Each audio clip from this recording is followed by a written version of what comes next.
I am Emma E. Houston, Special Assistant to the Vice President for Equity, Diversity, and Inclusion for Engagement and Program Development. On behalf of Vice President for Equity, Diversity, and Inclusion, Dr. Marianne Villarreal, I am, and the entire University of Utah community, I would like to welcome you to the keynote address, which is the culminating event of our annual celebration of You Remembers. Before we begin our discussion today, I would like to acknowledge that this land, which is named for the Ute tribe, is the traditional and ancestral homeland of the Shoshone, Paiute, Goshute, and Ute tribes. The University of Utah recognizes and respects the enduring relationship that exists between many indigenous peoples and their traditional homelands. We respect the sovereign relationship between tribes, states, and the federal government, and we affirm the University of Utah's commitment to a partnership with Native nations and urban Indian communities through research, education, and community outreach activities. You Remembers reflects on the historical effects of the Holocaust and racial discrimination and invites us to make connections between the past and contemporary social issues. This year's theme, Breaking the Silence, and events will aim to inspire our community to learn and become involved in combating the rise of anti-Semitism, moving from bystanders to active participants in the work eliminating hate in all its forms. To learn more about this week's activities, please visit diversity.utah.edu/u-remembers. Now, it is my pleasure to introduce our keynote speaker for You Remembers, Vlad Khaykin.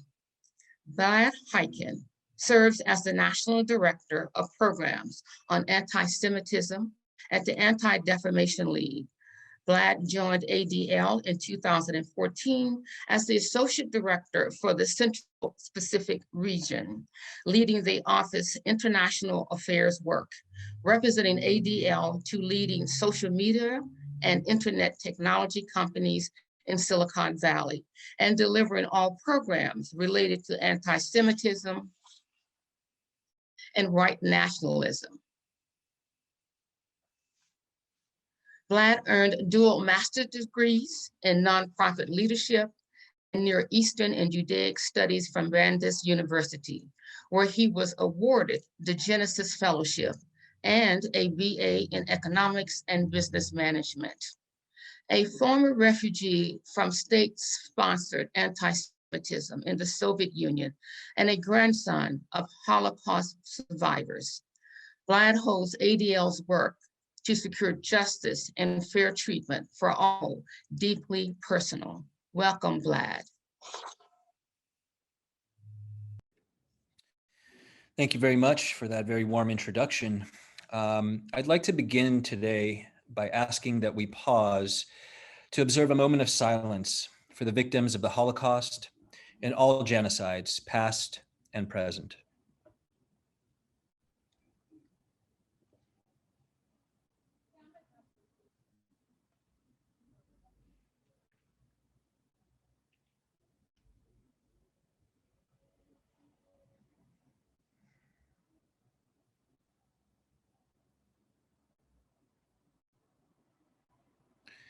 Thank you. And thanks to everyone for tuning in today for the final program of You Remembers. A special thank you to the volunteers, the faculty and staff, and all those who helped to put on this annual week of commemoration. I'm honored to have been asked to return to the University of Utah, at least virtually, and particularly moved to be asked to give this address. As a grandson of Holocaust survivors and a former refugee from state-perpetrated anti-Semitism myself, the subject at hand is one that is deeply personal for me. I was born in an area of the world once called the Pale of Settlement, the western borderlands of the vast Russian Empire, where Jews were restricted to living. Decades before Hitler hatched his notorious plans to annihilate the Jewish people, the Jews living in Eastern Europe were subjected to waves of what were called pogroms, murderous riots that decimated the Jewish community. There were over 1,000 such riots documented during this period that claimed the lives of some 100,000 Jews. My hometown, Gomel, Belarus, was once a bustling center of Jewish life. Dozens of synagogues, Jewish schools, Yiddish theaters, and cultural institutions. Jews comprised more than 1/3 of the city's population. If you can believe it, that's more Jewish than New York City is today. The Nazis invaded the city of Gomel on August 19th, 1941. The Jews of the city were corralled into 4 ghettos under conditions of overcrowding, starvation, and disease. 3 labor camps were set up in the city and populated with 1,500 Jewish slave laborers. In October, the mass murder began. By December, 4,000 Jews were murdered. Women and children were gassed in vans. In the following months, the Nazis proceeded to murder the remaining Jews of the city. Centuries of Jewish life in Gomel were extinguished. My grandfather, Vlad Khaykin, was a young man of about 16 when he came home from boarding school to find his hometown hollowed of its Jewish population. Fearing he would meet the same fate, he went into hiding in the basement of a sympathetic non-Jew who knew the family.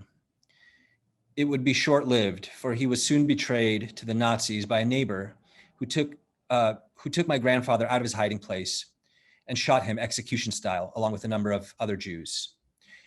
By sheer luck, the Nazi bullet missed his vital organs and he managed to survive, pulled from under a pile of corpses by a Russian soldier who is the namesake of my father, Alexander. But others, including several members of my family, were not so fortunate.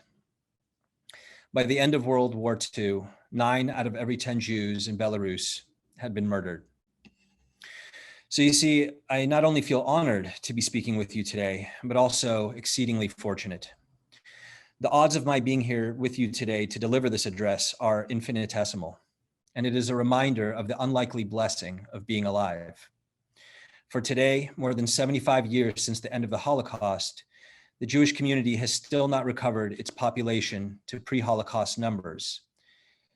There are still 2 million fewer Jews today than there were at the beginning of the war. More dreadful still, around this time a few years ago, I found myself wondering what my world would be like were it not for the Holocaust. Running a basic population growth calculation, what I arrived at after checking my math over and over again is that were it not for the Holocaust, the Jewish population would be double what it is today. Put another way, 1 out of every 2 of our grandfathers, mothers, aunts, sisters, cousins, and friends is missing. The ghosts of those whose lives were stolen from us are all around us, beseeching us to commit ourselves to never again. Recently, I had the distinction of addressing the city council of the town where I went to high school to inform the elected officials of the rise of anti-Semitism and white supremacy, including in this otherwise idyllic upper middle class suburb in liberal Northern California, where just weeks prior, my high school was vandalized with white supremacist graffiti that included violent threats against Black, gay, and Jewish community members. I shared with the council some of the research from ADL that illuminated that the white supremacy that threatened our community was growing across the country. I conveyed to them that anti-Semitic incidents had increased to their highest levels that we have ever seen, and that violent anti-Semitism had more than tripled in just the last few years alone. I relayed that white supremacist propaganda had exploded from fewer than 500 instances documented in 2017 to over 5,000 instances last year. In the audience was a centenarian and decorated veteran of World War II. I cannot relay to you adequately the emotions I felt that day as I recounted before this World War II vet that the evil of fascism he had helped defeat more than a half century ago had returned once again to threaten the world. You see, victories for human rights don't stay won. They have to be defended over and over again in each generation.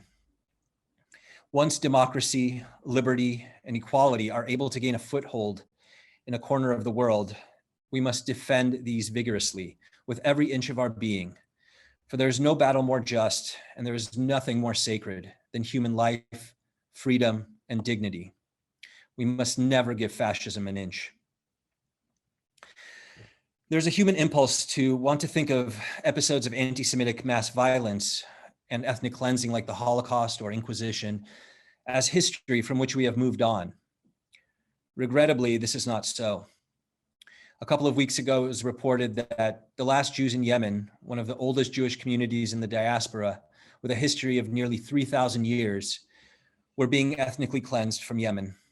The following week, it was reported that the last remaining Jew was being forced to flee Afghanistan, another region where Jews had made their lives for centuries. And it isn't just happening somewhere over there, halfway across the world, or even halfway across this country. It's right here in our communities, whether that's the targeting of my high school in California, or the bomb threats at the Salt Lake Jewish Community Center, or racist messages left at Liberty Park, and even right here at the University of Utah, where in the last several years, white supremacists have intensified their propaganda and recruitment activities on campus. Banner drops with messages targeting immigrants on the George Eccles footbridge, flyers spreading bigotry and xenophobia under the guise of patriotism at the Marriott Library, and so on. Today, as in the past, racism against Jewish people swells along with the tide of other bigotries. As the eminent Holocaust historian Deborah Lipstadt reminds us, what begins with the Jews never ends with the Jews.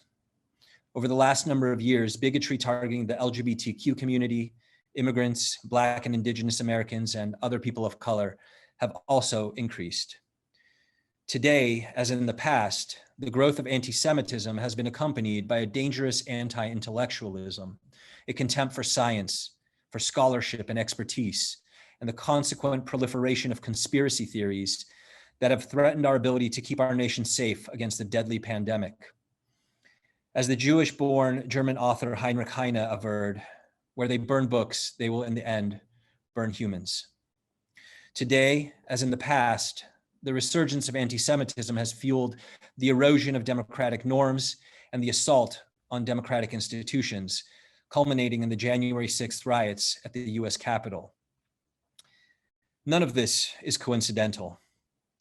Ahmed Shahid, the UN Special Rapporteur on freedom of religion, recently referred to anti-Semitism as a canary in the coal mine. Toxic, he said, to democracies and a threat to all societies if left unaddressed. So how did we get here? We got here because we have allowed politicians to sacrifice the integrity of our democracy and the security of our citizenry for personal gain and political expediency. Such toxic politics that weaponize bigotry have deadly consequences.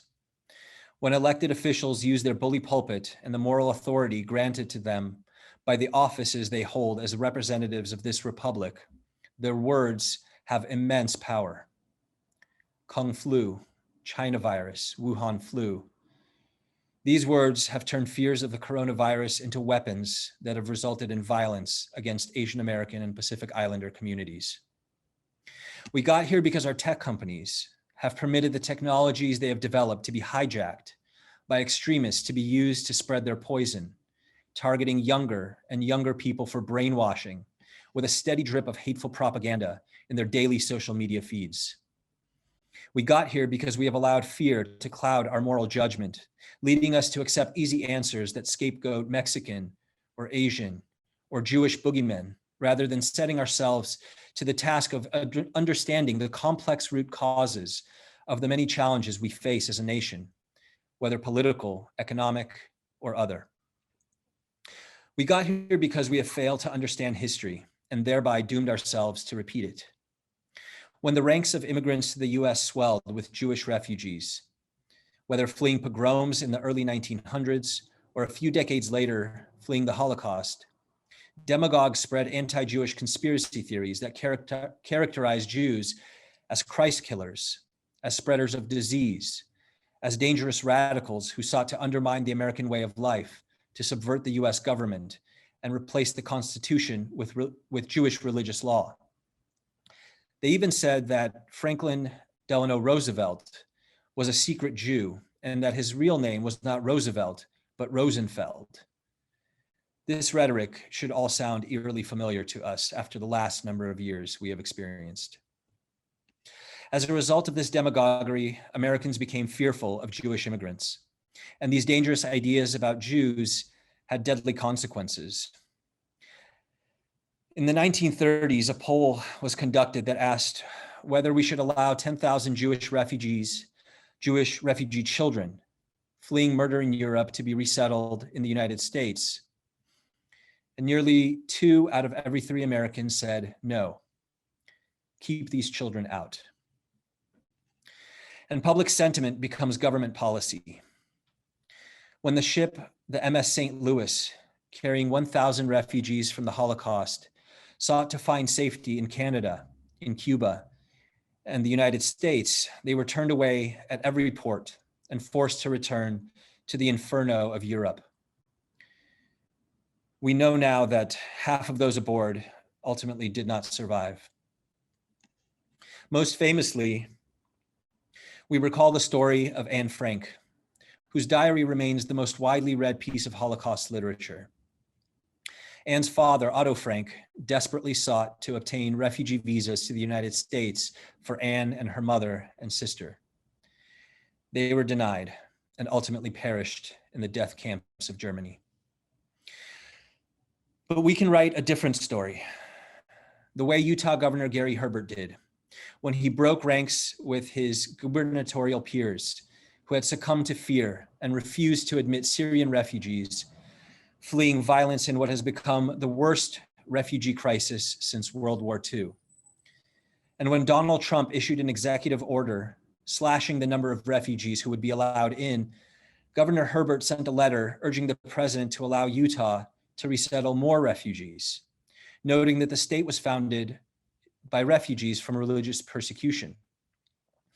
It is Governor Herbert's moral courage that makes us proud at ADL to have him as a member of our honorary board.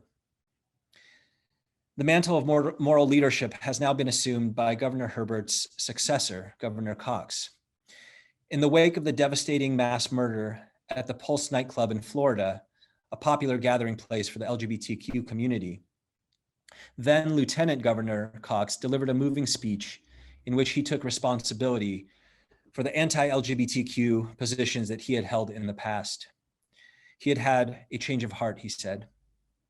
And he has since continued to model how we can all be upstanders, even when we still have certain reservations based in our faith or upbringing, by recognizing the humanity of every human being created in the likeness of God and acting to defend the dignity of the individual and the sanctity of life.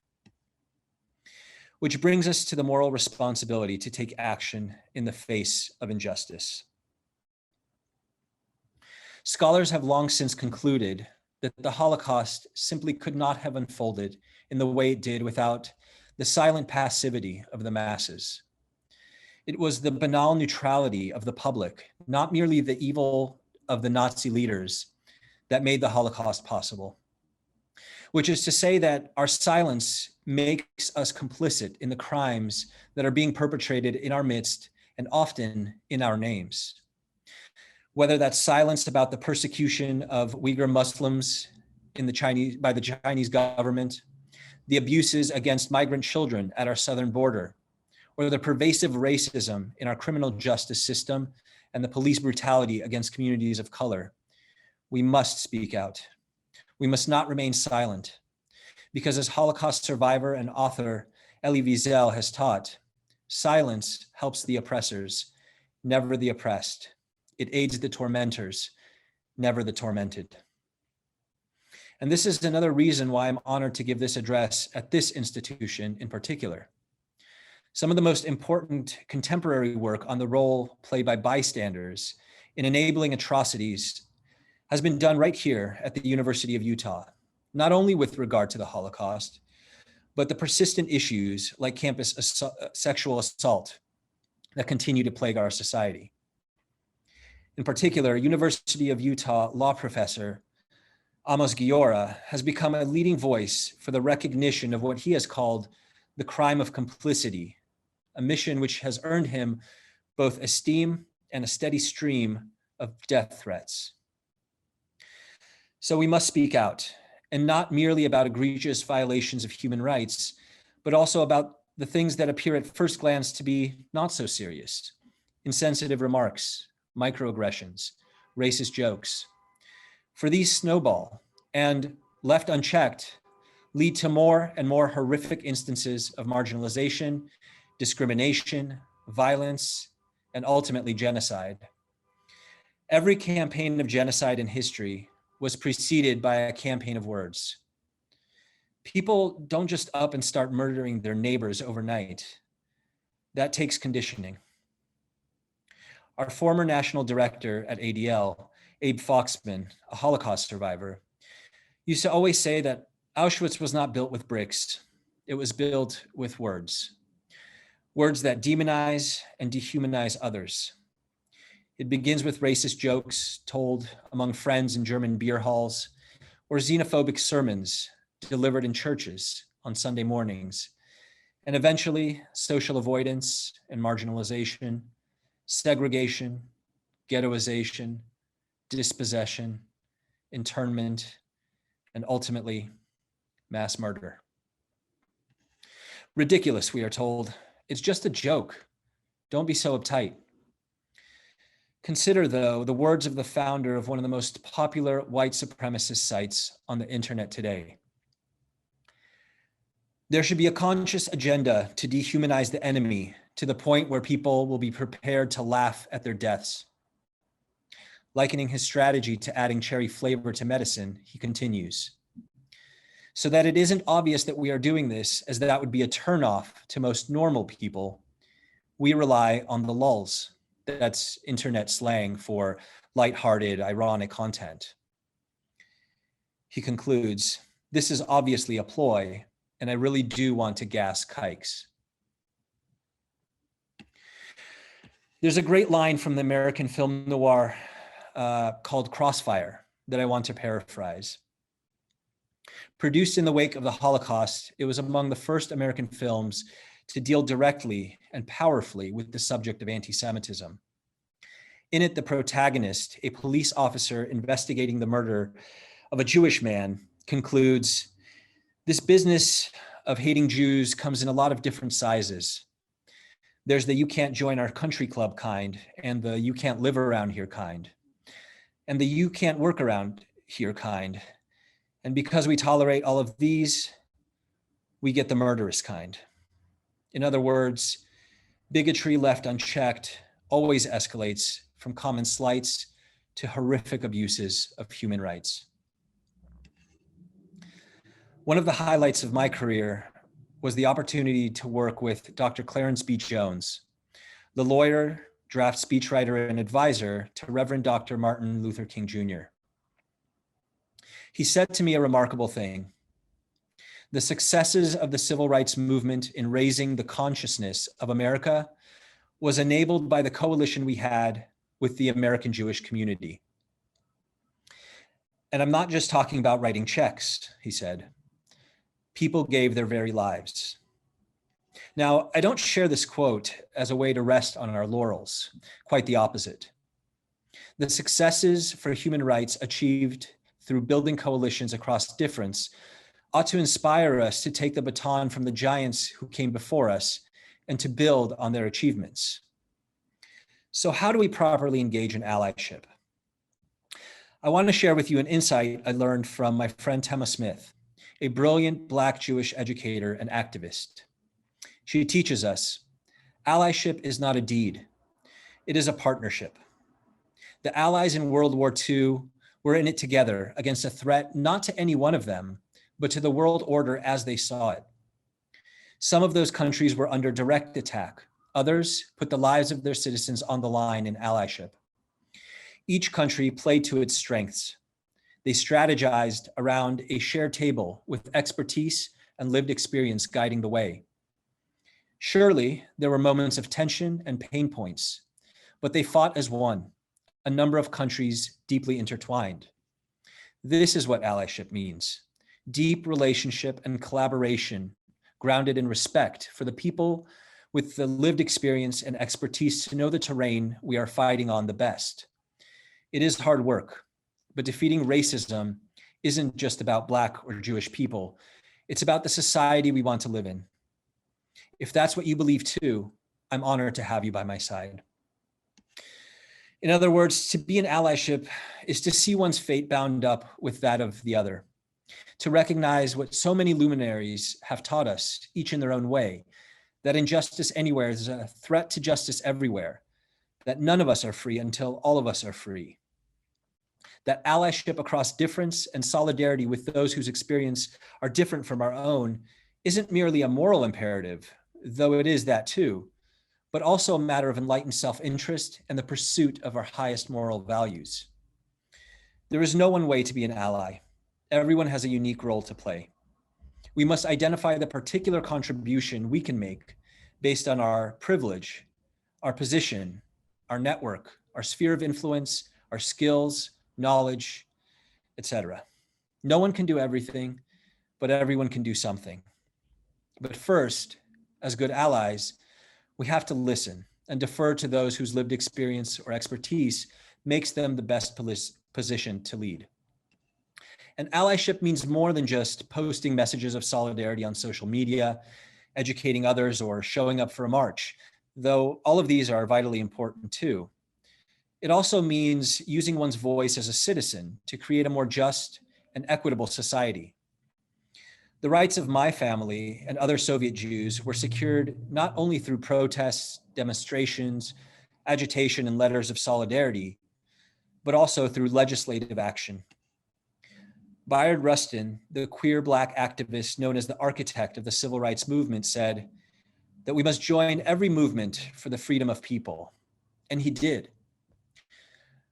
Among his crowning achievements, which were many, Rustin helped to pass the Jackson-Vanik Amendment, which conditioned trade relations with the USSR on its human rights record towards Jews and other minorities. It was the first time that human rights were placed at the center of international trade relations and would go on to set the stage for similar measures enacted against other regimes abusive of human rights. And it helped pressure the Soviet government to release the Soviet Jews being held as virtual prisoners of the state, including me and my family. It is because of the allyship of so many in the US and around the world who saw their fate bound up with that of Soviet Jews and moved to use the government as an instrument to achieve justice that I'm able to be with you all today. And we too must continue to use the levers of government as instruments to help bend the moral arc of the universe towards justice. So after this talk, I want you all to head over to adl.org/take-action, where you can use your voice with Congress to advance the cause of equality and human rights and ensure our communities are safe from extremist violence. Lastly, I want to discuss the importance of historical memory. Commemorative events like this are vitally important. In the Jewish community, we say that we remember so that we do not forget. As the Holocaust draws further and further away in the rearview mirror of history, and as there are fewer and fewer firsthand witnesses to the horrors of the Holocaust, we run the risk of forgetting, and in so doing, expose ourselves to the possibility of repeating the horrors of the past. And this is the aim of Holocaust denialism. Holocaust denial isn't merely an academic exercise in pedantry over the accuracy of figures, 6 million murdered or 5. Genocide scholars often remind us that denial is the final act of genocide, erasure of a people, their culture and history, and then the erasure of the erasure, the covering up of a crime which lays the foundation for further atrocities. Before carrying out his mass murder of the Jewish people, Hitler recited his infamous warrant for genocide. Who remembers the Armenians, he said. Armenian Genocide Remembrance Day falls later this month. There are few American commentators on racism and discrimination as eloquent or incisive as James Baldwin, the queer Black laureate of the civil rights movement, who said, "Not everything that is faced can be changed, but nothing can be changed until it is faced." On my first visit to Germany a few years ago, I noticed something. While Germany has long since removed from civic space monuments and other symbols glorifying the Nazi regime and its leaders, and replaced them with monuments honoring their victims, the United States remains littered with tributes glorifying the Confederacy and other perpetrators of mass racist violence, from Stone Mountain, Georgia, to the names of US military bases across the country. Our nation will not be able to progress toward the realization of our highest human values until we reckon forthrightly with the indignities of our past, the history of slavery, of Jim Crow, of the decimation and dispossession of our indigenous brothers and sisters whose legacies continue to haunt us today. I want to conclude with the words of Rabbi Joachim Prince, a refugee from the Holocaust, who spoke at the March on Washington right before Reverend Dr. Martin Luther King Jr. delivered his famous, "I Have a Dream" speech. America, he said, must not be a nation of onlookers. America must not remain silent. It must speak up and act. For the most urgent, the most disgraceful, the most shameful, and the most tragic problem is silence. By breaking the silence, we can become an active participant, shaping history rather than bystanders passively observing history unfolding around us. By speaking up and taking a stand, we become a subject in this human story rather than merely an object, playing an active role in determining the trajectory of human history toward justice. So commit today to never remaining silent in the face of bigotry and injustice. Commit yourselves to ensuring that never again isn't merely a trite truism, but a guiding maxim that compels us to act. Thank you. Mr. Khaykin, thank you. Thank you for sharing your words. Thank you for sharing your historical perspective. Thank you for sharing this emotional, personal journey that your family and friends and all have been attached to. Your call to action, I hope we take it seriously, that we must speak out and not be silent. We must speak out and not be silent. So again, thank you for being in this space with us and for sharing. Thank you for sharing so deeply. Thank you. I would like to introduce our moderator for the question and answer portion of today's keynote event. Dr. Nadia Durbach is a professor of history at the University of Utah. She holds a PhD from the Johns Hopkins University and is the author of 3 books: Bodily Matters, The Anti-Vaccination Movement in England, 1853-1907, Duke, 2005.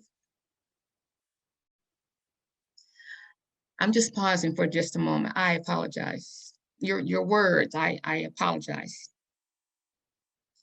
Spectacle of Deformity, Freak Shows and Modern British Culture, California, 2010. And Minnie Mouse, The Politics of Food in Britain from the Workhouse to the Welfare State, Cambridge, 2020. She recently completed an article on the provisions of kosher foods for British Jews interned in Germany during World War II. Dr. Nadia Durbach.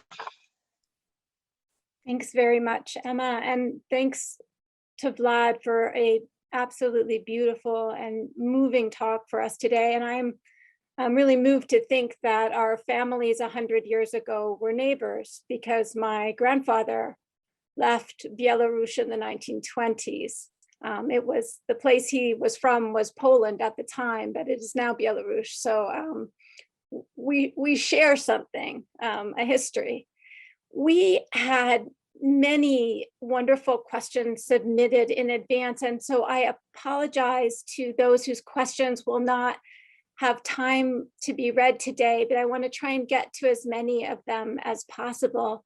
And I really want to start with a question that picks up from where you left off, Vlad, which was about allyship. And I wonder if you could talk a little bit about how we as individuals can combat anti-Semitism, maybe in kind of small ways and practical ways on a daily basis, maybe in our interpersonal relationships, our work relationships. And so let's start there with some suggestions you have for that.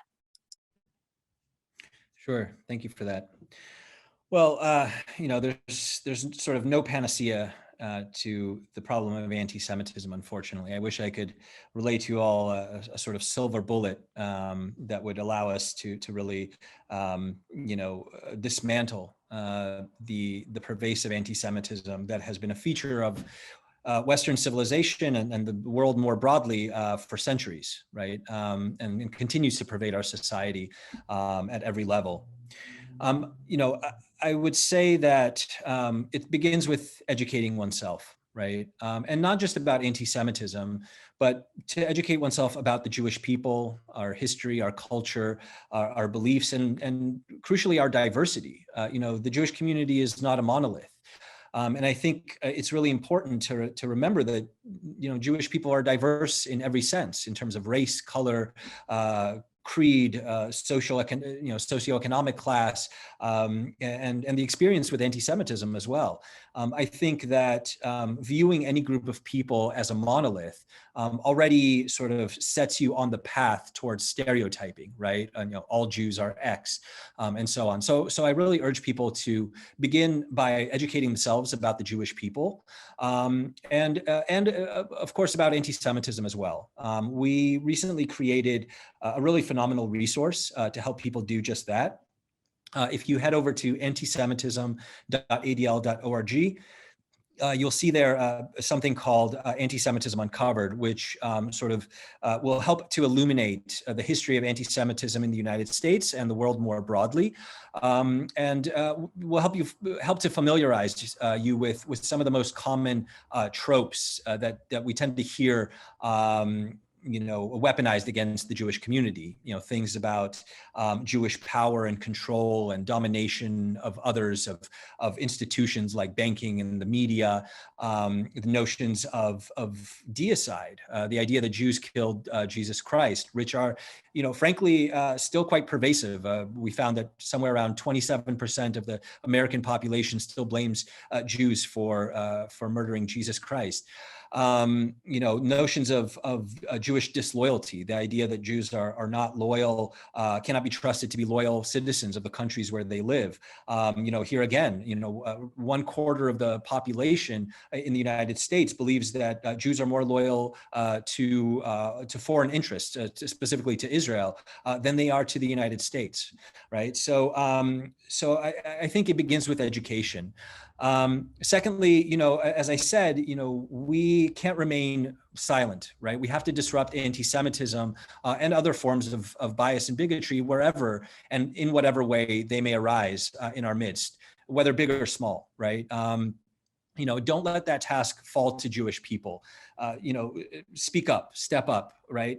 When you hear people making racist jokes, using, you know, racist slurs or epithets, when you hear people, you know, sort of fear mongering and scapegoating Jews or other minority groups, you know, step in and let people know that that's not appropriate. You know, counter speech does work. There's a lot of research that's been done on this. Counter speech does work. You know, we are, after all, social creatures. We take our cues on what is acceptable and what is virtuous from those around us. And so when you tell people that, you know, if somebody makes a racist joke and everybody laughs and sort of, you know, says, oh, you're so funny, that will reinforce that. And people will tend to continue to tell those kinds of jokes. You know, but if on the other hand, people are sort of made aware that these ideas or the racist humor will be met with sort of aversion, with disgust, that they will lose social currency as a result of engaging in this kind of behavior, they will tend to think twice about repeating those tropes or engaging in telling racist jokes or other behaviors, right? So definitely speak up, don't stay silent, but also do so in a safe way, right? Like, don't get in the face of a white supremacist, or other violent extremists. Keep yourself safe, but, certainly don't stay silent either. But it's also, we have to realize that, anti-Semitism, like racism and other forms of bigotry, they don't only operate on an interpersonal level. They are systemic in nature. They pervade our institutions.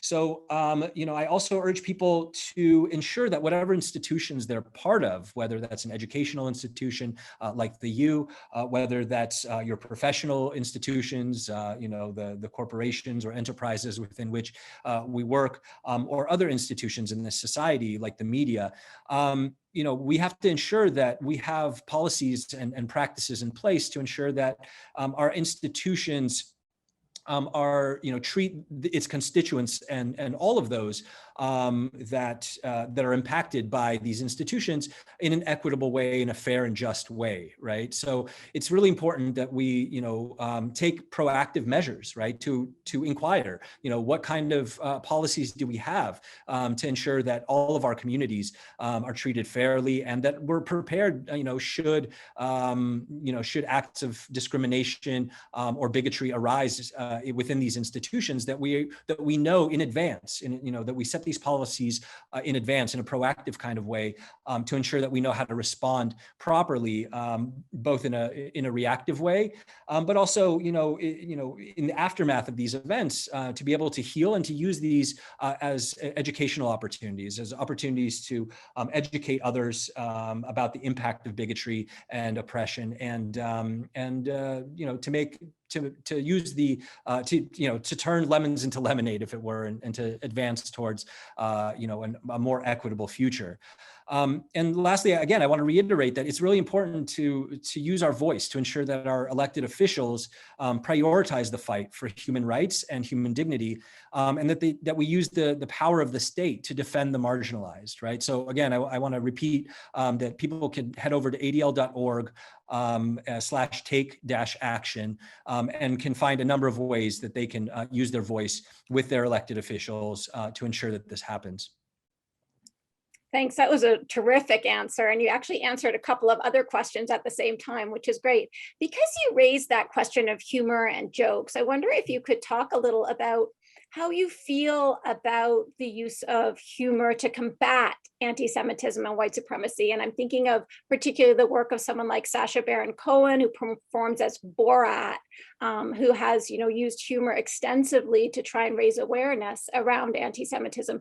Do you think that is appropriate? Do you think that's effective? What's your take on that? Yeah, it's a great question. Humor is a really important tool in the toolbox of oppressed and marginalized people to be able to deal with their oppression, right? And to sort of dismantle the systems of oppression. For Jewish people in particular, it's a time-honored tradition that humor is used in this way. We say that we laugh so that we do not cry, right? Humor allows us to deal with really painful subjects, really difficult subjects that we would otherwise have difficulty breaching. So it can be a very, very powerful tool to be used in this way, but it has to be done very, very thoughtfully and very carefully and with a great degree of sensitivity, right? So not all humor is created equal, right? A lot of people sort of use, sort of cheap stereotypes and ideas about, other groups in their humor, sometimes even about their own groups in a sort of self-deprecating kind of way, but which ultimately serve to reinforce the stereotypes, the bigoted and quite dangerous ideas about Jews and other minority communities. So, we have to be really careful about how we use humor. But there is a way to do it in a way that sort of helps to dismantle, these systems of oppression, that helps to, affirm the dignity of marginalized communities, and highlight the absurdity of the ideas held by bigots, right? So we have to ask, who is the target of the humor? Is it the people who are already targeted for harassment, abuse, discrimination, and violence? Or is the target of the humor the oppression, the bigotry, the discrimination itself, right? Is it life affirming, right? Or does it merely entrench the dynamics of racism and bigotry in our society? So there's a number of comedians that do a better job, and those that don't do as good a job. I think it's something that many comedians struggle with, and have differing degrees of success in achieving this. Sacha Baron Cohen himself has been under fire for not always getting it right, but I think that ultimately the ability to sort of shine a light in the way that he does on the absurdities that are prevalent in our society, not just among sort of extremists, white supremacists, neo-Nazis, the people who sort of claim that identity and make it sort of their vocation, if you will, to advance prejudice in our society, but the bigotries that exist among all of us, right? In our society, among our family members, our coworkers, our grocers, our friends, that's really important because, as I said, these atrocities, are not just aided by the perpetrators, the evil of the perpetrators, like the Nazi leaders, right? It's the sort of common everyday slights and microaggressions that lay the foundation for far and far worse atrocities to happen. So it's really important that we sort of not delude ourselves that anti-Semitism and racism and other forms of bigotry are, they happen somewhere over there. They're outside of our community. It's not me. It's not my community. It's not something that's within ourselves. Barbara Smith, the queer feminist thinker and writer, said, she said, "I am anti-Semitic. By virtue of living in an anti-Semitic society, I have internalized these ideas, whether I wanted to or not." I think we have to be really honest with ourselves in understanding that all of us have, to some degree, internalized the racism, the bigotry, the misogyny, the homophobia that exists in our society. It hangs in the air like a virus, and at some point, we breathe it in and become infected with it. Our job is to ensure that we don't breathe it back out and spread the contagion to others, right? It's not our fault that we were born into this society, but it is our responsibility to ensure that we do not spread this poison. And one of the ways to ensure that we do that is really by having these conversations that are quite difficult with members of our family, members of our community, and with ourselves, frankly. And one way to do that is through humor that allows us to really breach these conversations in a way that we otherwise would be reticent to do. That's great. Someone has written in about class, and I think we're not actually very good, I think, about talking about class. We've been having a lot of conversations about race recently. I think in some ways we're less comfortable talking about class, and I'm wondering if you have any thoughts about the ways in which the United States as a class society, how this factors into white supremacy. What's the relationship, do you think, between discourses of class and then discourses particularly of whiteness in this country?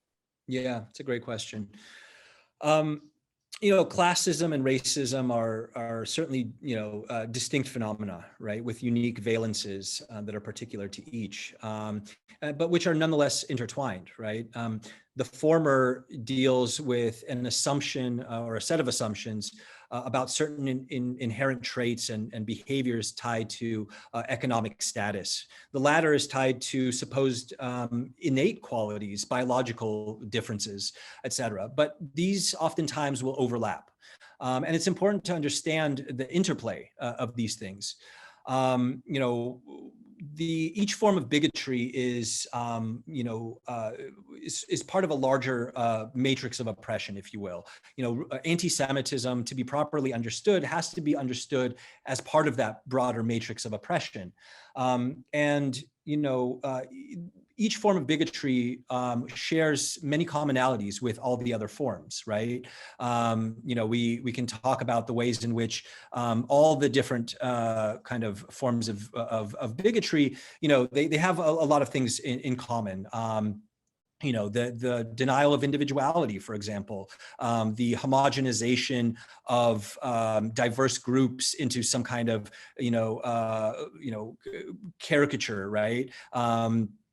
The notion that, the application of double standards, like all of these are common to every form of bigotry, but each of these is also has things that make it distinct, right? There's a danger in thinking that if you understand one form of bigotry, that you understand, all forms, right? That if you sort of understand anti-Semitism, you understand anti-Black racism and vice versa, and if you understand, anti-Black racism, that you understand misogyny, and so on, right? And it's just not so, because each of these has, their particularities, which must be appreciated, we can't sort of all lives matter these things. We have to, be exacting in our understanding of these phenomena. And so, one thing that I'll say is that there's this tremendous overlap and interplay between all of these bigotries and forms of oppression that needs to be also appreciated in addition to both the commonalities and the particularities. So for example, one of the most ancient and still pervasive anti-Jewish stereotypes is the notion of Jews as inherently tied to money and economic power, right? Jews as a economic class, right? All these ideas about Jews being rich and powerful and privileged and, running the banks and all of these other things. In other words, Jews are on the one hand racialized as, treated as a racialized other, and on the other hand classed as an economic other. Right. So these things are certainly, conversant with one another. They feed off of each other, and they sort of help fuel one another. And this is particularly true of white supremacy, which sort of brings together all of these different forms of bigotry. It's been said, I highly recommend the work of Eric Ward. He's the head of the Western States Center and a longtime civil rights strategist and researcher of white nationalism. And in his piece called Skin in the Game, which is available online, he talks about how anti-Semitism serves as the ideological core of white supremacy and helps to fuel all of these other bigotries that are also central to anti-Semitism. So, it's really important that we sort of understand that when people say, like the words that I recounted in my remarks, that injustice anywhere is a threat to justice everywhere. None of us are free until all of us are free. These folks didn't mean it in just the sense of like, I am my brother's keeper, which is certainly true, but more distinctly that these, bigotry and oppression buttress one another. Different forms feed off of and fuel one another. And we have to appreciate that, ultimately, in an increasingly globalized world, no person is an island, right? No human being is an island. We are all interconnected and our fates are bound up with one another. And so, if it's true that all of these bigotries are inextricably interconnected, then it also means that we have a stake in joining together in the fight against all of these bigotries. And by the way, white supremacists understand the power of coalitions, right? They understand the power that we have when we bind ourselves to one another in solidarity. They were close observers of the civil rights movement, right? They saw the ways in which the coalitions that came together around the civil rights movement, the way that Black and Jewish and other communities, sort of bound together, were able to dismantle the system of legalized white supremacy in the United States, known as the old Jim Crow, right? And they took lessons from this. And so there's all kinds of machinations that are afoot, all kinds of campaigns that are being waged right now by white supremacists to try to divide our communities against one another, in a sort of divide and conquer strategy. So if they know the power of coalitions across difference, if they know the power of solidarity, we have to recognize that too, and not allow ourselves to become divided. We have to stand as a united front, because when we stand together, we have the numbers, we have the political power to change the tide and to be able to prevent the quite frightening plans that white supremacist movements have set out to remake America into a white ethno state where ultimately, all of us will be consumed. No community will be spared. Vlad, that's terrific answers, and so moving and energizing as well. And I really want to thank you for the talk and for your commitment to answering these questions in a way that I think gives people something to do as well as something to think about. And I'm going to hand this back to Emma, but thank you so much. Thank you, Mr. Khaykin and Dr. Durbach, for helping us to draw the connection between the atrocities of the Holocaust and current rise in anti-Semitism. Thank you to the entire You Remembers Planning Committee and the EDI team for planning another week of enlightening events, particularly with the additional challenge of bringing the celebration to life in this virtual space.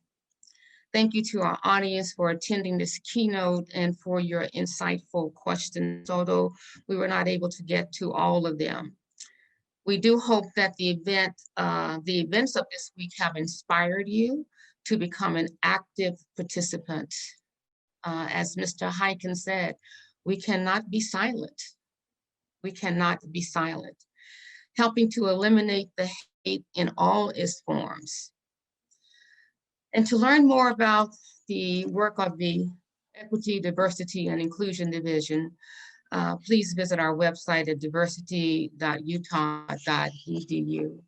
Again, thank you all so much for your insight, for your willingness to share on a very emotional topic, and for those of us who have joined us in this space as well. Please enjoy the rest of your afternoon.